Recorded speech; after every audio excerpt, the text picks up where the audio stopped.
Donc maintenant, une publicité vendeuse, c'est quoi une publicité qui vend? Donc là, je vais vous faire travailler encore une fois. Je vais vous mettre à vos claviers. Là, j'ai 2 exemples de publicité pour un client qui est en France. D'ailleurs, je vais faire un petit disclaimer rapidement parce que ça, c'est une publicité qui a tourné l'année dernière et les règles publicitaires ont quelque peu changé depuis. On aurait dû changer ça sur le slide. Hem, c'est comme vous pouvez voir, c'est les mêmes textes. «Tu rêves de devenir footballeur professionnel, alors inscris-toi, blablabla». Maintenant, Facebook, c'est pas une règle écrite, mais de moins en moins, ils aiment qu'on s'adresse à une personne directement en disant: «Tu veux faire ça» ou «Vous voulez». Donc, on est mieux de dire, à toutes les personnes qui rêvent de devenir footballeur professionnel, on les invite à s'inscrire et cetera. Ça, c'est un peu moins personnel, mais ça fonctionne quand même et il vaut mieux faire ça parce que sinon, vous risquez de vous retrouver avec un compte bloqué. Ça, c'était la parenthèse. Maintenant, ici, je vous donne un exercice entre la pub A et la pub B. Dites-moi, selon vous, laquelle a fait le plus de ventes. Donc, si vous regardez bien les 2 publicités, bon, vous pouvez utiliser la boîte à questions, Q&A, sur votre gauche pour répondre. Si vous regardez bien les publicités, vous avez exactement les mêmes textes, les mêmes titres, tout est pareil. Il y a une chose qui change, c'est l'image. Donc je vois que Marc dit celle de droite, la pub B, Luc dit celle la B, Kamel dit la B. OK, parfait. Donc la publicité qui a le plus vendu, 65 des ventes viennent de la pub A. 20 des ventes viennent de la pub B. Ça paraît assez impressionnant. Heu, il y en a beaucoup et souvent, ce qu'on dit, c'est que la pub B est plus jolie, elle est plus belle, l'image est plus belle, on a un coucher de soleil versus une publicité très froide à gauche. Je suis d'accord avec vous, l'image est froide, il y a rien de spécial. Sauf que dites-vous une chose, pourquoi je vous montre cet exemple et qu'il est important? C'est que n'oubliez pas que vous visez, une cible spécifique. Donc là, à gauche, on a, un texte en plein milieu qui est pas très joli, qui est pas super. CDFAS Aubonne, donc c'est le nom du centre, OK? Et on a une photo du complexe. Ça, c'est le complexe réel où les jeunes vont aller faire, leur, exactement, Arius, plus réaliste. Ça colle un peu plus à leur réalité parce qu'ils vont faire la détection au stade A Aubonne. Et puis dites-vous quand quelqu'un regarde un fil de nouvelles, là, il est en train de regarder ses vidéos de chats et ses vidéos de tout ce que vous voulez sur Facebook, et d'un coup, avec votre publicité, vous allez devoir l'arrêter et le convaincre de s'arrêter à regarder votre publicité. Et en fait, il a plus de chances de s'arrêter sur une publicité, une image qu'il connaît, donc il reconnaît le stade près de chez lui ou à proximité près de chez lui, qu'une super belle photo avec coucher de soleil qui, en fait, elle ne va pas lui parler réellement.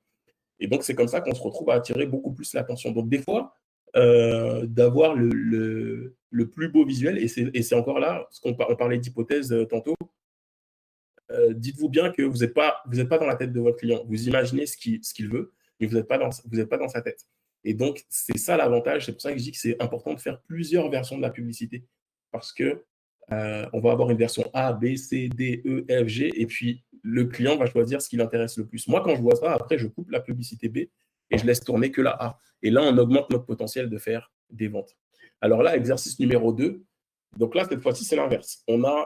Ça, c'est une publicité qu'on a fait pour Athletic Canada, malheureusement, pour les essais olympiques de 2020. On espère, on croise les doigts qu'il y aura au moins des olympiques cette année. Donc là, on a la pub A, B et C. Donc, c'est exactement les mêmes, la même capsule vidéo qui tourne, mais on a simplement des textes qui changent. Donc, les titres et les textes changent. Donc, selon vous, laquelle de ces 3 publications a généré le plus de ventes?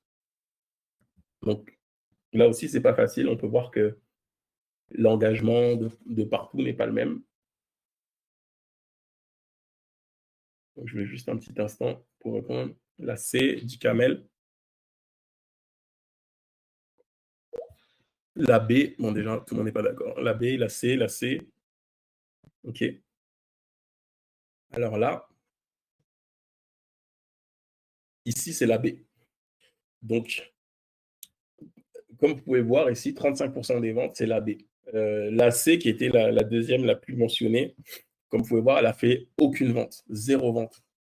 Mais pourtant, pourquoi j'ai mis cet exemple-là? Il est vraiment intéressant, cet exemple, parce que, oups, on a des nouveaux arrivants. Pourquoi cet exemple est vraiment très intéressant? C'est que si vous regardez bien là-dessus,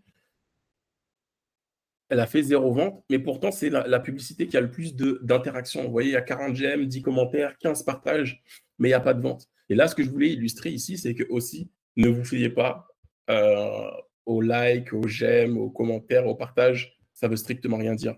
Des fois, vous pouvez aller voir une publicité d'un concurrent et puis voir qu'il y a plein de partages et de commentaires, mais sa pub, elle ne vend pas du tout. Et des fois, l'inverse, il n'y a strictement rien. Vous voyez, un j'aime, un commentaire, et il y a des ventes. Donc, c'est pour ça, ne pas perdre de vue l'objectif.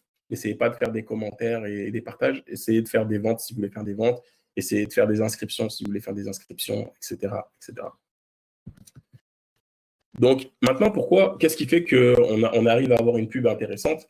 Donc, il y a quatre critères qui vont jouer dans la publicité. En tout cas, moi, je vois 4 critères à chaque fois. Le premier, c'est d'avoir une proposition unique, quelque chose qui est atypique, et en deux, qui suscite l'intérêt.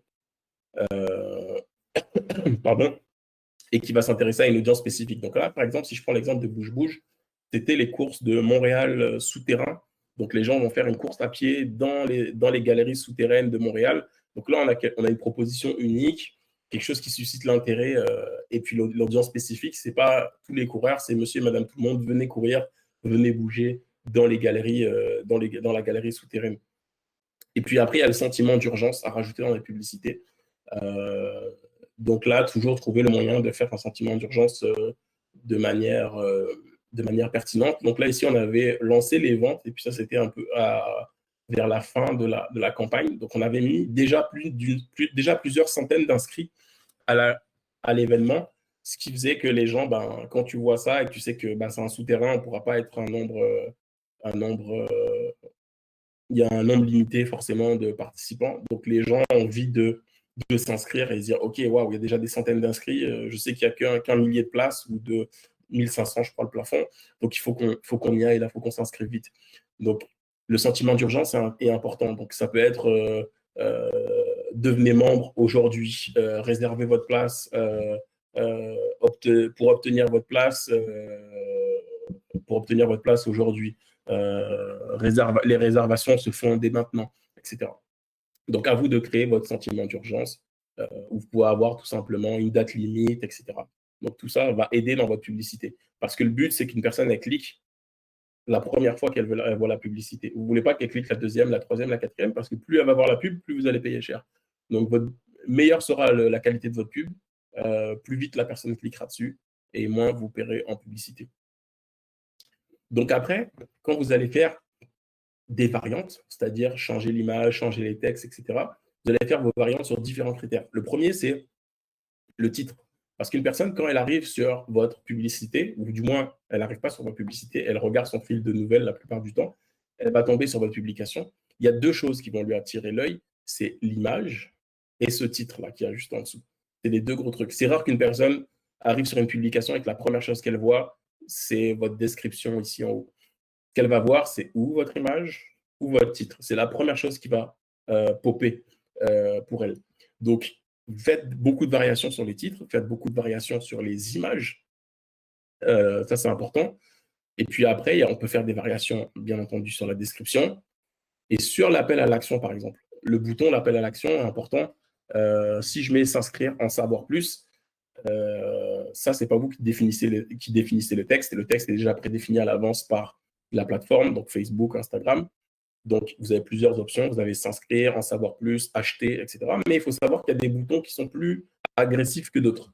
Donc, par exemple, on va venir après quand je vais vous parler des audiences, mais si vous mettez acheter, sachez que vous allez avoir beaucoup moins de clics sur ce bouton parce que la personne, elle est en train de regarder les photos de vacances de ses amis et puis là, elle tombe sur un truc qui lui dit achète. Ça peut être assez agressif si elle ne connaît rien de votre organisation. Par contre, si elle arrive et elle dit ah voilà, il y a ça, en savoir plus, ça lui demande moins d'implication.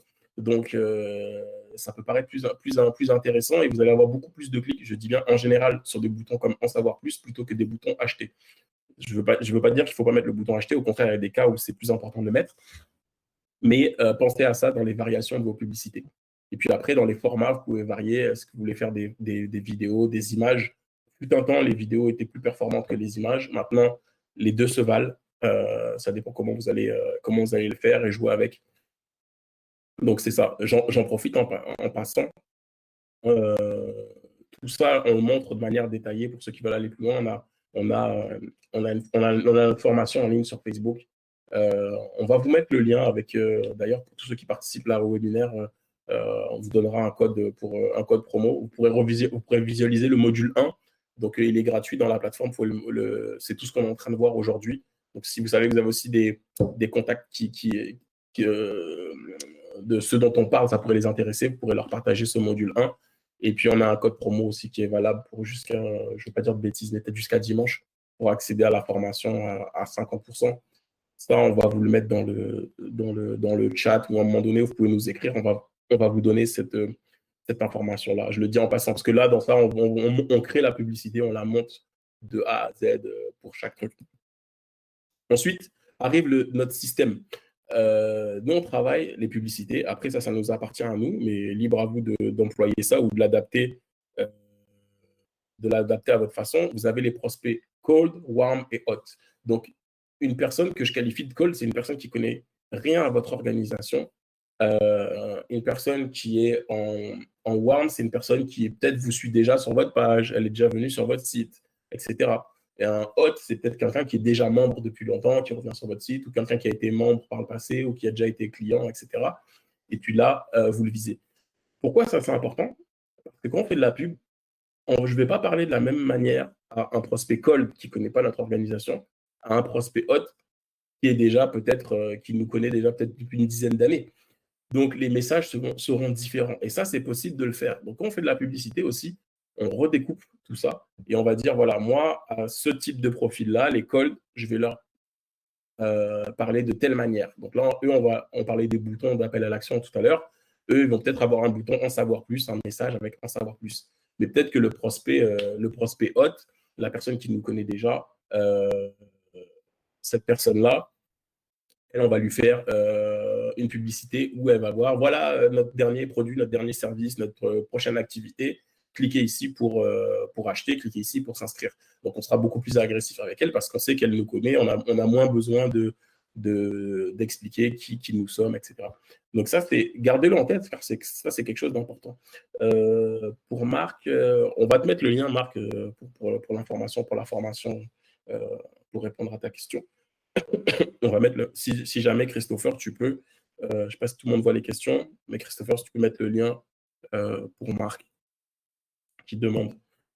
Le ciblage avancé. Donc, le ciblage avancé, le ciblage avancé, on va regarder ça concerne le hot warm. J'en profite en passant sur notre page Facebook. N'hésitez pas, hein, si vous apprenez des choses et vous trouvez ça intéressant, n'hésitez pas à aller sur notre page Facebook, nous laisser un avis, ou bien même sur Google, vous tapez Unikyo et puis nous laisser un avis de ce que vous pensez de la formation. Et puis nous, ça nous permet de donner d'autres webinaires, d'autres sujets, ça nous pousse à en faire d'autres. Et puis ça nous encourage aussi tout court, ça encourage toute l'équipe à monter ce genre de travail.